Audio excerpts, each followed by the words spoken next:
Hi everybody, it's Brittany, and today I am going to be doing, finally, because it seems like I've been meaning to, the Saucebox review. So it took me a while because I do have this one. I bought this one. This is the Saucebox Temptation palette. I have swatched it before because I was using this in my video or my color series, but I haven't fully swatched it. So I have touched these two, but maybe I have touched this one. It looks like I have, but I have definitely not touched the blue. You get one untouched. So I was waiting to do this because a friend of mine had purchased another palette, and she was trying it out. She said she didn't like it, but she was unsure if she wanted to give it to me because she liked one shade out of it. And so I guess she went ahead and just gave me a shade from another palette that she had.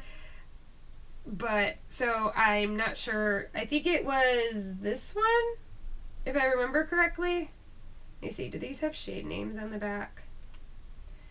This is Autumn Goddess. Autumn Goddess. Is that what's in here? Oh, it doesn't have any names on it.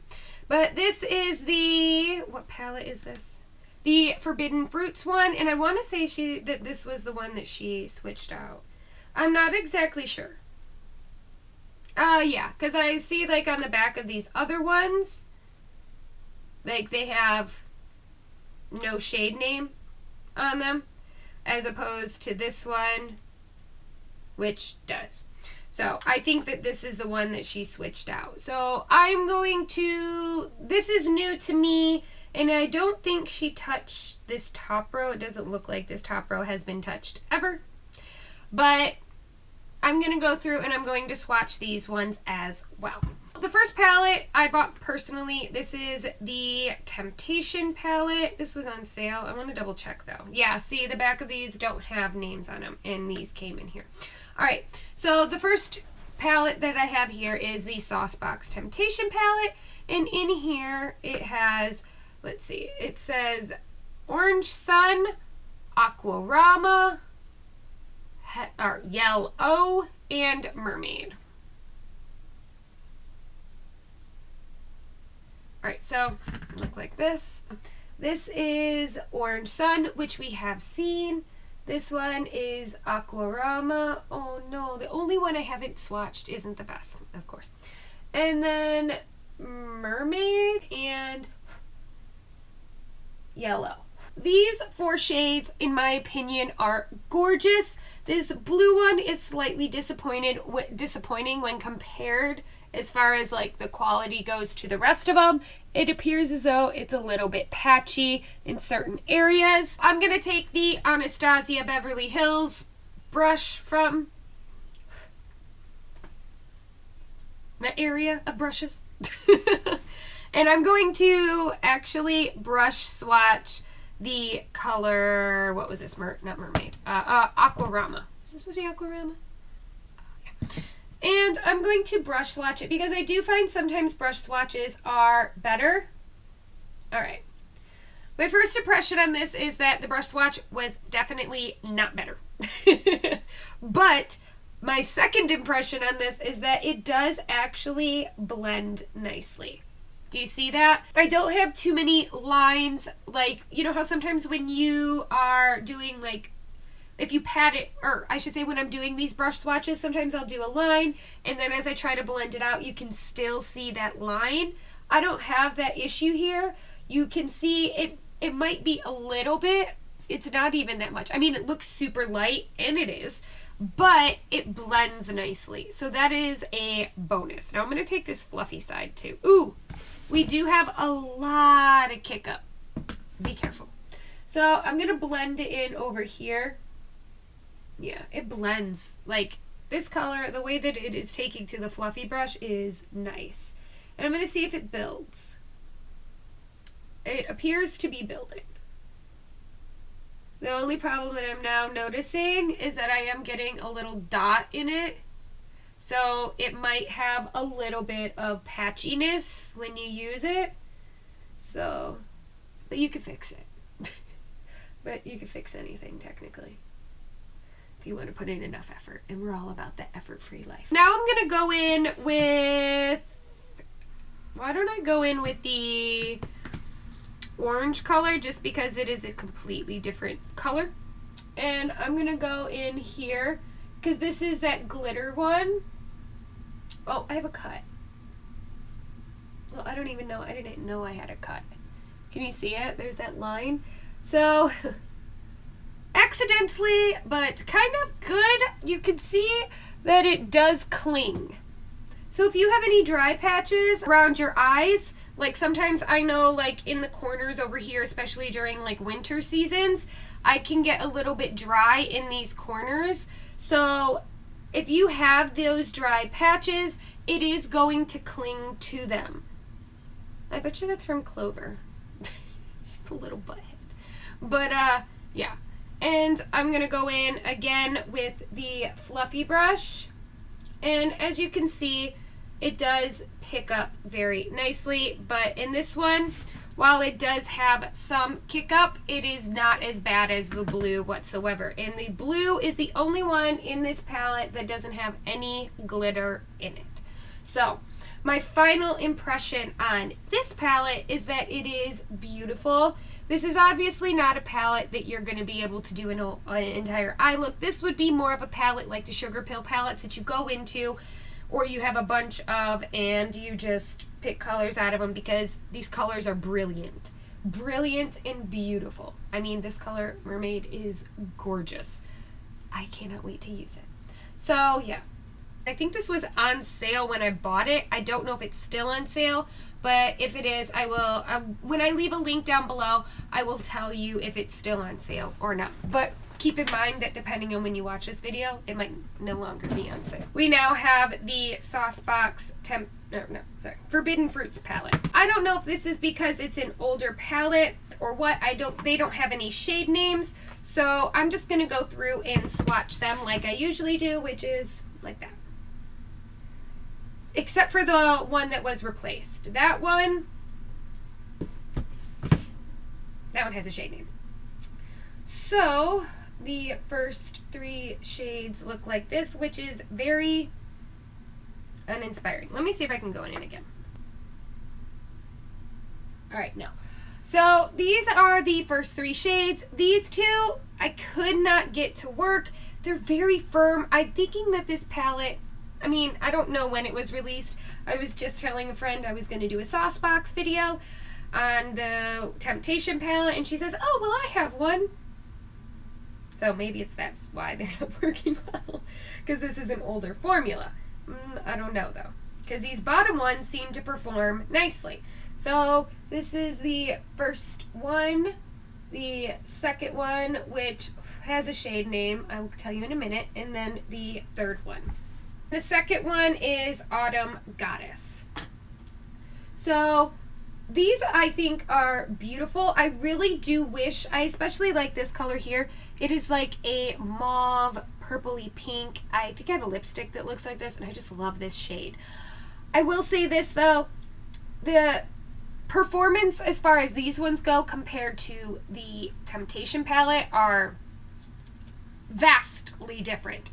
This one, oh, I still have orange on it. This one does not perform as well as the other one does at all. Like, period.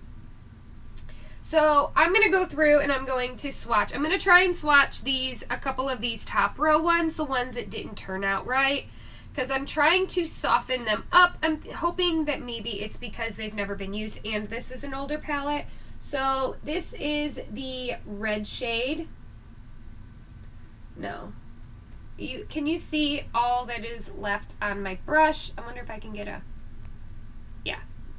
Like, now I have some on my finger, but it just isn't translating to the skin. See if I can build it.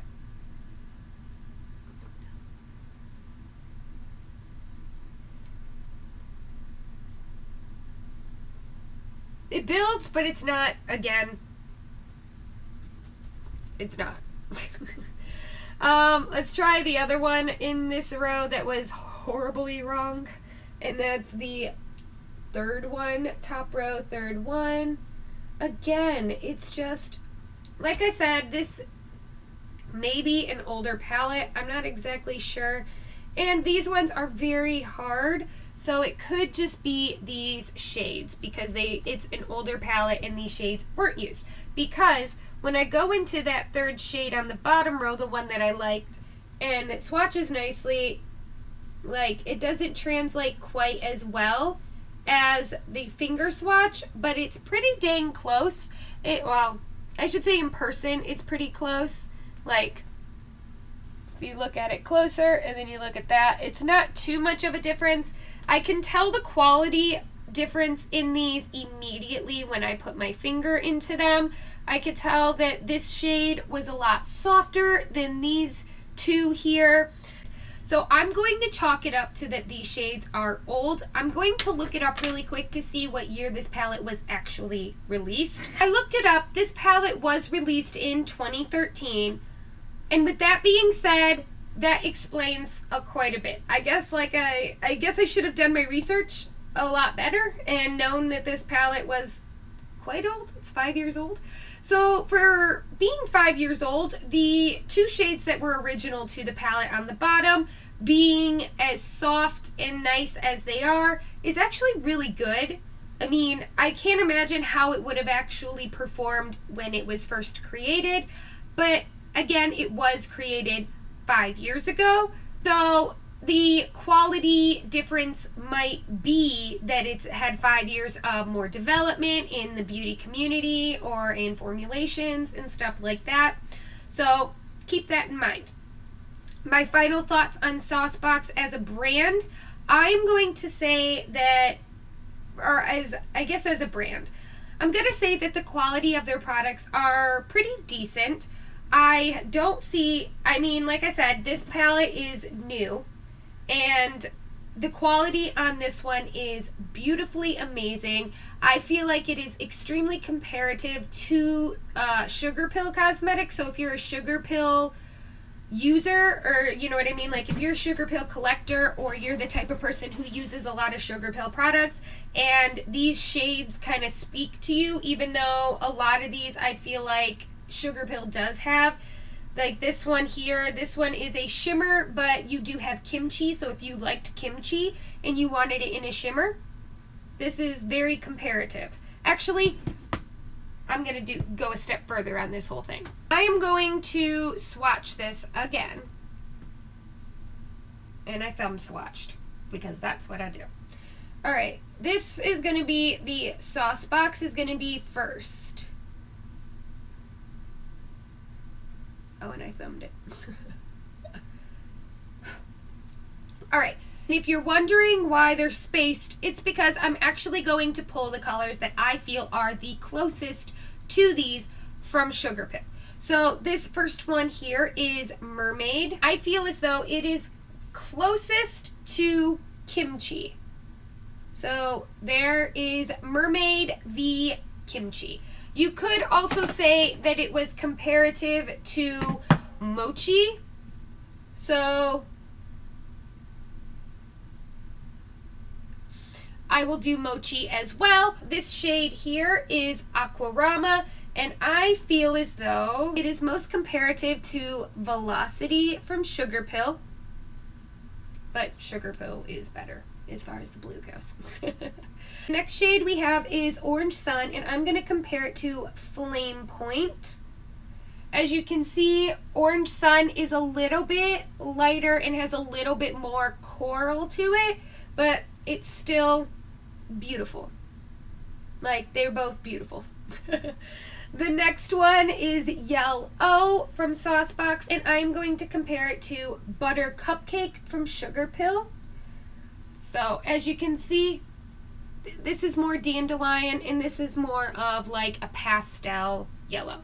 So altogether, I would have to say that swatching these together and putting my hands in all of them, the quality or the texture of them is the same. They have that softness to them that when you put your fingers in it, you just know, like when you bring your finger back up, that you are going to have pigment for days. and I feel like they swatch similarly.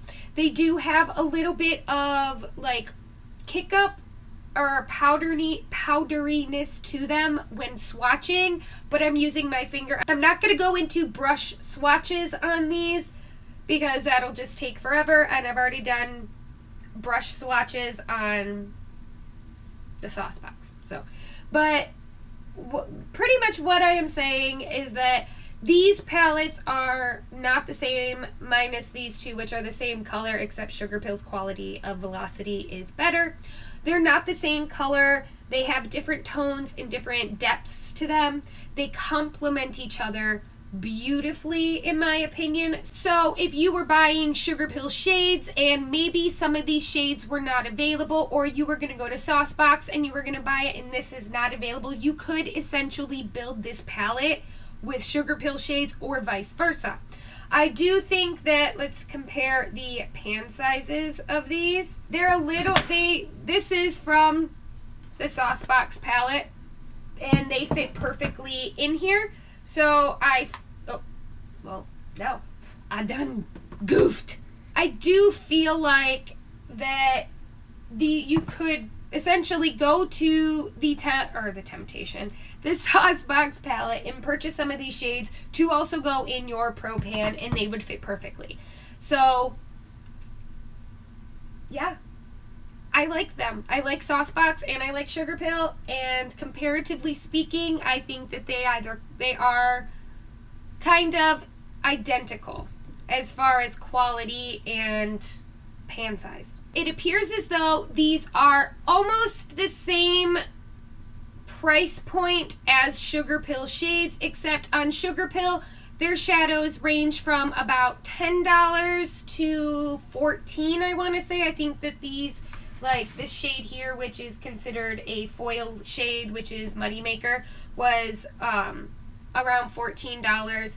And as far as Saucebox goes, they are between $8 and $12. So they are a little bit cheaper than Sugarpill shadows are, and they're comparative in my opinion. I don't know what else to say. I think that they're great.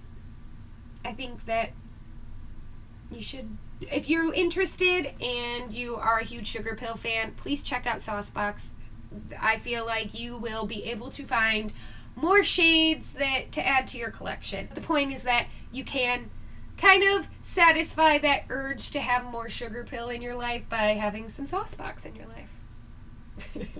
Anyways, I need to quit. I need to stop playing with these. I need to move on with my life, so to speak. So anyways, I hope you guys enjoyed this video, and I hope you come back for more. I love you all, you beautiful unicorns. Bye. Did you enjoy? Sugarpill addiction, I swear. They call it sugar pill because they want you to be addicted. Like it's a pill you can't not